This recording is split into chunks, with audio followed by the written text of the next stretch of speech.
RJD अध्यक्ष लालू प्रसाद यादव की बड़ी बेटी और राजद कोटे से राज्यसभा सांसद मीसा भारती ने विवादास्पद बयान दिया है। मीसा ने कुट्टी काटने वाले गंडासे से केंद्रीय मंत्री रामकृपाल यादव के हाथ काटने की बात कही है, जिसके बाद बिहार में सियासी माहौल गर्मा गया है। मीसा ने पटना के विक्रम में आयोजित आरजेडी कार्यकर्ता सम्मेलन में भाषण देते हुए केंद्रीय मंत्री रामकृपाल यादव के हाथ काटने की बात कह डाली।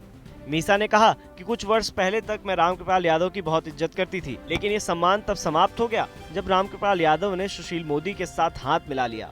उसके बाद मीसा भारती ने विवादित बयान देते हुए कहा कि जिस दिन रामकृपाल सुशील मोदी की किताब लेकर हाथ में खड़े हुए थे, उसी दिन मेरे अंदर इच्छा हुई कि उसी गंडासे से उनका हाथ काट दूं, जिससे कभी वो जानवरों के लिए चारा काटा करते थे।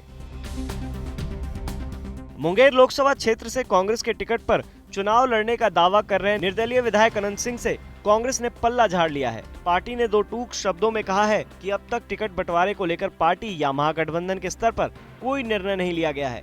अनंत सिंह की बात का कोई आधार नहीं। बिहार कांग्रेस अध्यक्ष डॉक्टर मदन मोहन झा ने कहा कि अनंत सिंह कहां से और किस दल से चुनाव लड़ेंगे, ये तय करना कांग्रेस का काम नहीं। रही बात कांग्रेस के टिकट पर अनंत सिंह की दावेदारी की, तो हकीकत ये है कि अब तक कांग्रेस ने ये तय नहीं किया है कि पार्टी का कौन सा प्रत्याशी कहां से चुनाव लड़ेगा। मदन मोहन झा ने कहा कि न तो पार्टी के स्तर पर सीट या प्रत्याशी को लेकर कोई बैठक हुई है, न ही महागठबंधन में इस संबंध में कोई बात हुई है। अनंत सिंह किस आधार पर दावा कर रहे हैं, इस सच्चाई से तो पर्दा उन्हें ही उठाना होगा।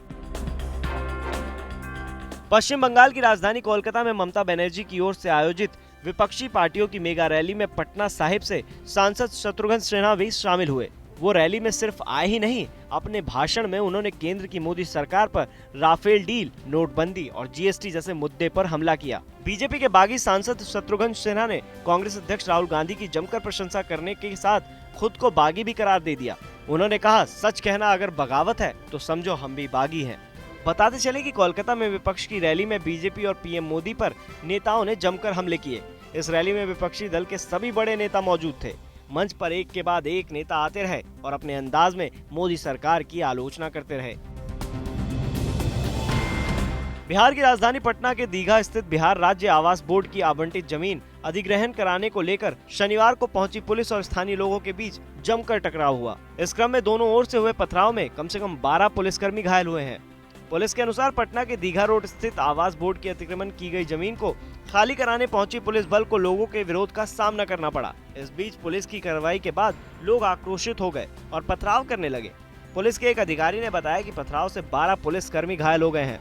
लोगों का कहना है कि आवास बोर्ड अधिग्रहण करना चाहता है तो नए सिरे से अधिग्रहण करने व नए मूल्य से मुआवजा देना होगा। इस बीच आक्रोशित लोगों ने एक बाइक में आग लगा दी और कई वाहनों को नुकसान पहुंचाया। बिहार सरकार ने भले ही जिंदा मछली की बिक्री से बैन हटा दिया हो, लेकिन पटना का बाजार अभी भी सूना ही नजर आ रहा है।